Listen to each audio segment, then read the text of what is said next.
A kú déédé àsìkò yìí. Kókó inú ìwé ìròyìn la mú wá fún yín láti inú àwọn ìwé ìròyìn ilé wa. Orúkọ tèmi ni Ọmọgbémisọ́lá ọmọ Alọ́gọ̀madẹ̀. Gómìnà ìpínlẹ̀ Ògùn Dàpọ̀ Abíọ́dún pẹ̀lú adarí ẹgbẹ́ òṣèlú All Progressives Congress APC gbogbo wọn ni wọ́n kọ̀ láti fèsì sí bí wọ́n ṣe gbọ́n agbẹnusọ ilé ìgbìmọ̀ Ọlákúnlé Olúọmọ yọ bíi jìgá ní ọjọ́ Ìṣẹ́gun. Gbogbo akitiyan akọ̀ròyìn láti rí gómìnà àti adarí ẹgbẹ́ òṣèlú APC ẹ̀ka ti ìpínlẹ̀ Ògùn bá sọ̀rọ̀ ló já sí pàbó. Gbogbo ìpè àti àtẹ̀ránṣẹ́ sí orí aago akọ̀wé àgbà sí gómìnà Lékan Adéníran ni wọn kò fèsì sí títí di àsìkò ìkóròyìn yìí jọ. Bákan náà ni alága ẹgbẹ́ òṣèlú APC ní ìpínlẹ̀ Olóyè Yẹmí Sànúsí pẹ̀lú akọ̀wé ẹgbẹ́ Túndé Ọládùnjoyè náà kọ̀ láti gbé aago tàbí fèsì sí àtẹ̀ránṣẹ́. Aago agbẹnusọ tí wọ́n yọ nípò náà wà ní pípa. Ìròyìn jábọ̀ wípé Olúọmọ tó ń ṣaṣojú Ifọ̀ State Constituency 1 ní àwọn aṣòfin 18 yọ nípò ní ọjọ́ Ìṣẹ́gun. Wọ́n ní ó wà ní June 12 Cultural Center, Kútọ̀, Abẹ́òkúta níbi tí ó ti ń ṣàmójútó ìbúra tí wọ́n ń ṣe fún àwọn adájọ́ Customary Court nítòsí ilé ìgbìmọ̀ nígbà tí àwọn akẹgbẹ́ rẹ̀ gbé ìgbésẹ̀ takò ó. Lójú ẹsẹ̀ ni wọ́n fi aṣòfin mìíràn tó ń ṣaṣojú Ọ̀dẹ́dá State Constituency Olúdáìsí Ẹlẹ́mìdé rọ́pò rẹ̀. Agbẹnusọ tuntun ní gómìnà kò lọ́wọ́ nínú bí wọ́n ṣe yọ ọ́ nípò. Ó ní aṣòfin 18 ni ó bu ọwọ́ lù ú kí òun di agbẹnusọ. Kí àwọn èèyàn ṣe sùúrù, àwọn ti gbàjọba báyìí, ìjọba tuntun yìí yóò ṣe àtìlẹ́yìn fún gómìnà. Aṣòfin tó ń ṣaṣojú Ọbáfẹ́mi Owódé Dámilọ́lá Ṣónẹ́yẹ sọ wípé wọ́n yọ Olúọmọ nípò látàrí ìwà ìmọtara-ẹni-nìkan, àìní àfojúsùn, ìgbéraga, àìní ìmọ̀ fún adarí gidi, ìṣowó kúmọkùmọ, ká máa fi ọmọ ẹgbẹ́ kọlu ara wọn àti bẹ́ẹ̀ bẹ́ẹ̀ lọ. Ṣùgbọ́n igbákejì agbẹnusọ Dáre Kádìrì sọ ní Ọjọ́rú wípé yíyọ Olúọmọ nípò jàre rẹ̀. Kádìrì tó ń ṣaṣojú Ìjẹ̀bú North State Constituency 2 láàrin 2019 sí 2023 ni wọ́n yọ nípò látàrí wípé ó fi ẹ̀sùn kan Olúọmọ pé ó ń ṣe owó kúmọkùmọ. Nígbà tí ó ń bá akọ̀ròyìn sọ̀rọ̀ lánàá, Kádìrì ní gbogbo ènìyàn ni ó rí bí wọ́n ṣe kan òun pẹ̀lú Honorable Ọ̀ṣọ́ lábùkù nígbà tí Olúọmọ ṣì jẹ́ agbẹnusọ ilé ìgbìmọ̀. Ṣùgbọ́n pẹ̀lú ìgbésẹ̀ tuntun yìí, gbogbo ayé á ti mọ ohun tí àwọn sọ ní ìgbà náà. Kádìrì ní Olúọmọ máa ń bá àwọn èèyàn sọ̀rọ̀ bí ó ti wù ú, kò léèpo lójú, dalérú ni.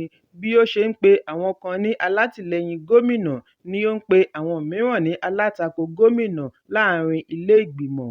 Òun pariwo títí ṣùgbọ́n òye ọ̀rọ̀ ọ̀hún kò yé ọ̀pọ̀lọpọ̀. Ìdí nìyí tí inú òun ṣe dùn jọjọ ní ọjọ́ tí wọ́n yọ ọ́ nípò. Ó ní òun kò lè sùn, oríṣiríṣi ìpè lọ́tùn-ún lósì. Àwọn mìíràn tiẹ̀ tọrọ ìdáríjì ẹ̀ṣẹ̀ lórí wípé àwọn kò gbọ́ òun yé ní ìgbà náà. Èyí jẹ́ àṣeyọrí fún ìpínlẹ̀ Ògùn àti ìjọba tiwantiwa. Ìwà ìbàjẹ́ gbọ́dọ̀ tọwọ́ bọlẹ̀ lórílẹ̀-èdè, nítorí bí ìwà ìbàjẹ́ bá tẹ̀síwájú kò lè sí ìdàgbàsókè. Ẹ̀kúnrẹ́rẹ́ ìròyìn yìí wà nínú ìwé ìròyìn Punch tó jáde lónìí. Ilé-ẹjọ́ gíga The Supreme Court ti fìdí ìbò tí ó gbé gómìnà ìpínlẹ̀ Rivers Siminalayi Fubara múlẹ̀.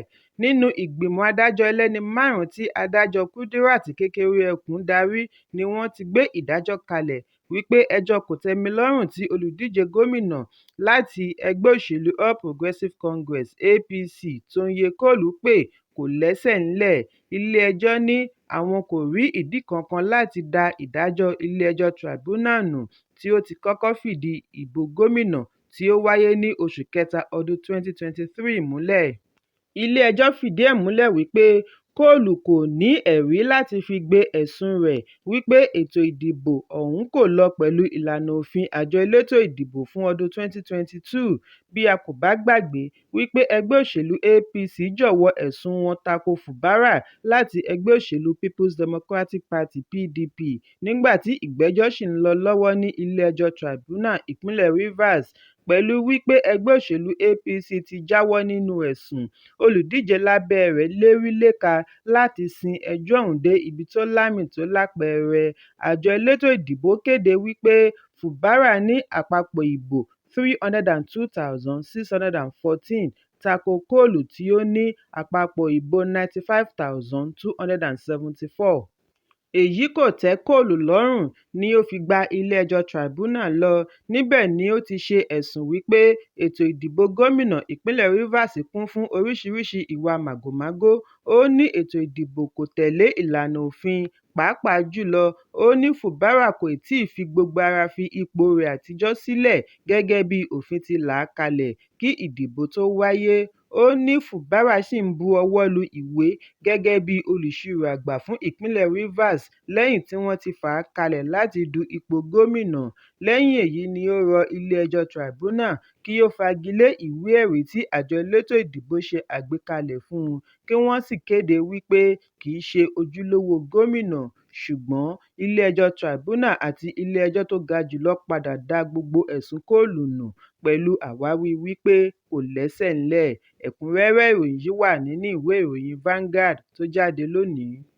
Ikọ̀ ọlọ́pàá agbègbè ilé ìjọba ìlú Àbújá sọ lánàá wípé àwọn tún ti fi ọwọ́ ṣìkún òfin mú afurasí ajínigbé kan nípasẹ̀ Special Intervention Squad bí wọ́n ṣe gbé ìgbésẹ̀ láti dáàbò bo ẹ̀mí àti dúkìá ará ìlú. Kọmíṣánná ọlọ́pàá fún ẹkùn yìí Haruna Garuba ni ó sọ eléyìí di mímọ̀ nígbà tí ó ń bá àwọn akọ̀ròyìn sọ̀rọ̀ ní ìlú Àbújá. Ó ní abúlé Sauka ní ọwọ́ ti tó afurasí yìí ní ọjọ́ 21 oṣù Kínní tí wọ́n sì ṣe àgbàkalẹ̀ ẹni tó jí gbé. Kọmíṣánná ṣàlàyé wípé ikọ̀ ọlọ́pàá láti Ìdó gba ìpè wípé àwọn ọkùnrin kan tí wọ́n dìhámọ́ra ogun nínú ọkọ̀ ayọ́kẹ́lẹ́ dúdú Toyota Corolla yìnbọn sí táyà ọkọ̀ jíìpù Prado tí í ṣe ti Sulaiman Sabo. Garuba ní Sabo ń lọ ilé rẹ̀ ní Sabonlugbe kí wọ́n tó fi agídí dá a dúró, taaré rẹ̀ sínú ọkọ̀ àwọn ajínigbé, fi ọkọ̀ rẹ̀ pẹ̀lú ìyàwó rẹ̀ sílẹ̀ kí ọlọ́pàá tó ríbi tọpinpin tí wọ́n sì mú àwọn tí wọ́n jí i gbé.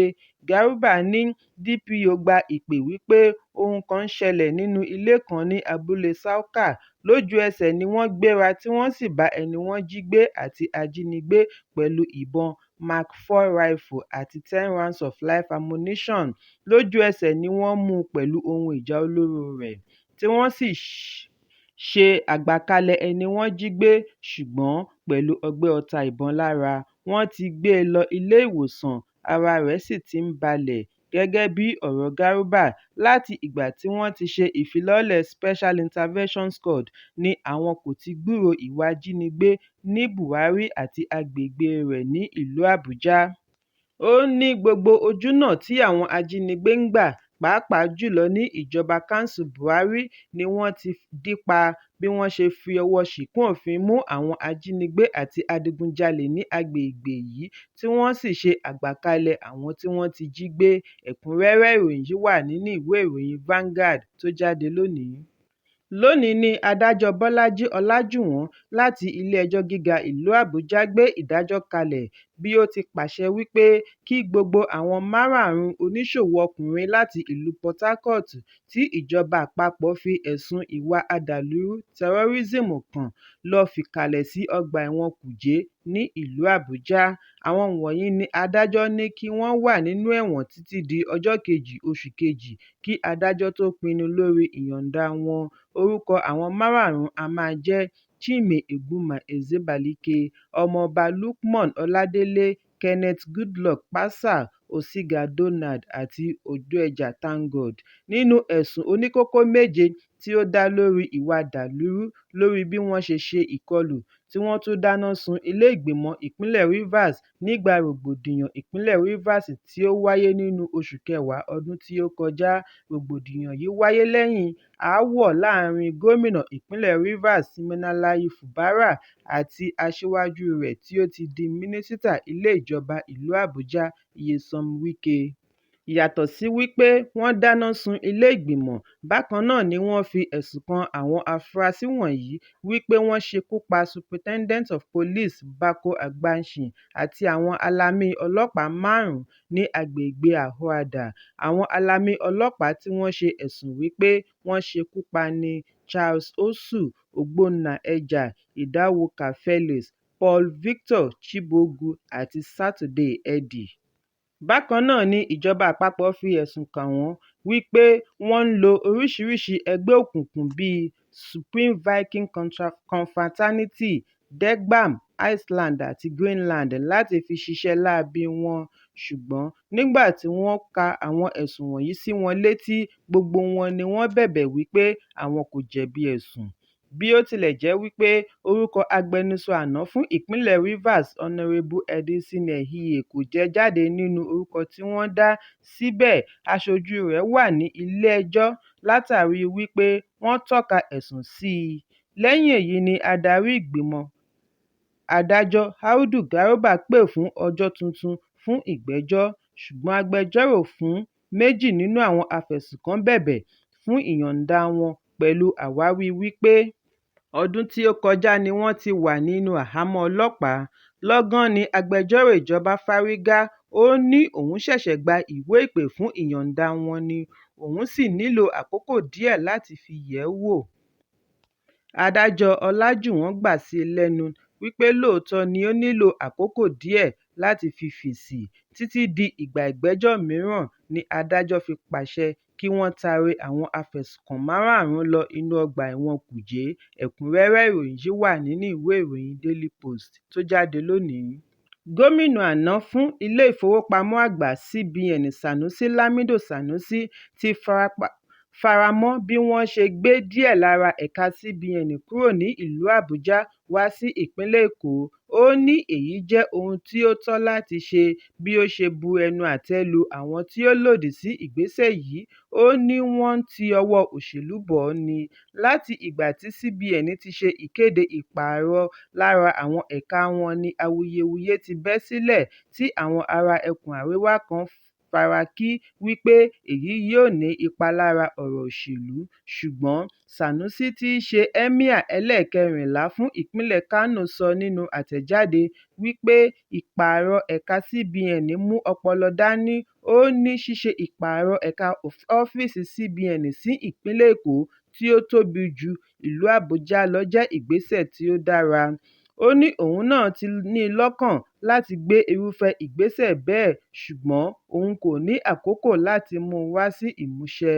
Ó ní ìgbésẹ̀ yìí yóò ṣe àdínkù sí àpọ̀jù owó níná. Sanusi ní ìṣòro tí ó wà níbẹ̀ ni wípé ọ̀pọ̀lọpọ̀ àwọn òṣìṣẹ́ jẹ́ ọmọ olóṣèlú tí ìgbé ayé ìlú Àbújá ti mọ́ lára. Ìgbésí ayé wọn ní ìlú Àbújá ṣe kókó ju iṣẹ́ CBN lọ. Ẹ̀kúnrẹ́rẹ́ ìròyìn yìí wà nínú ìwé ìròyìn The Nation tó jáde lónìí. Kókó ní ìwé ìròyìn àsìkò yìí kò ní jù báyìí lọ. Ẹ pàdé mi ní ìrọ̀lẹ́ fún àkọ́tun. Kí a tó lọ, ẹ má ṣaláì fi àríwísí yín ránṣẹ́, ìyẹn comment, kí ẹ sì bá wa subscribe sójúnà wa lórí YouTube kí Kókó ní ìwé ìròyìn lè máa tẹ̀ yín lọ́wọ́ ní kíákíá.